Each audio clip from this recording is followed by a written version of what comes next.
nga, name all to move to original folder.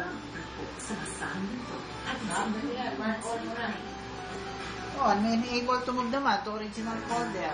Sana kung gagawa ko ng new folder dun sa gallery mismo. Oh, dun sa image. Open mo yung image. Oh, inopen mo nga yung image eh. Hindi ba nagagawa ka na ng open folder? Okay lang yun. Nakakawala na. Oh. Punta nyo yung picture, move. Move to folder. Parang mababa tayo. Iba, all mo na lahat. Meron tayo mga tao. Sabi na, hindi nyo sinabi. Images, no? Ito na. Sa gallery, pumunta ako sa images. Sa images, gumawa ko ng folder. Okay, pero doon sa images ko, nandun yung mga picture. Oh. Ngayon, minark ko lahat. Move to. Kakakatin mo, o ganyan. Kaya lang namin naman kakalitin nun.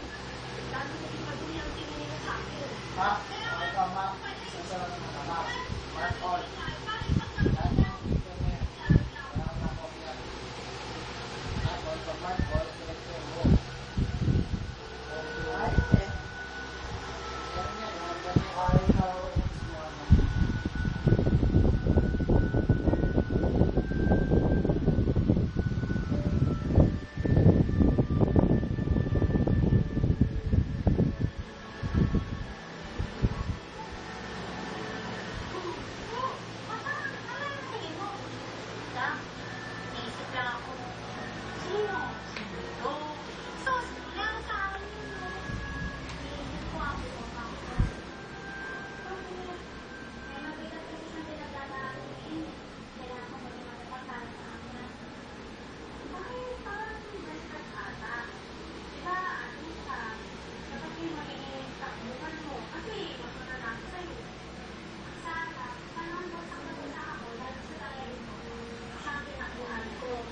Siya yung nagbigay ng lakas ng loob sa akin Ito yung para receipt sa file. Wala naman. Kaya naman, Diyan ko lang, diyan ko na-receive yung mga sinend mo ah.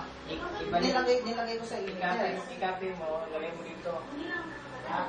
Lagay mo dito sa receipt files. Yung mga, O kasi pag pumunta ka ng image, sa labas na yan. Ah, yun, doon. i-copy mo siya, select target. Diba? Oo. Hanapin mo yung folder. So, lagay mo siya, receipt files. Tapos, ito, Doon na, makikita niyo na yung receipt files. ano natin? Receipt files.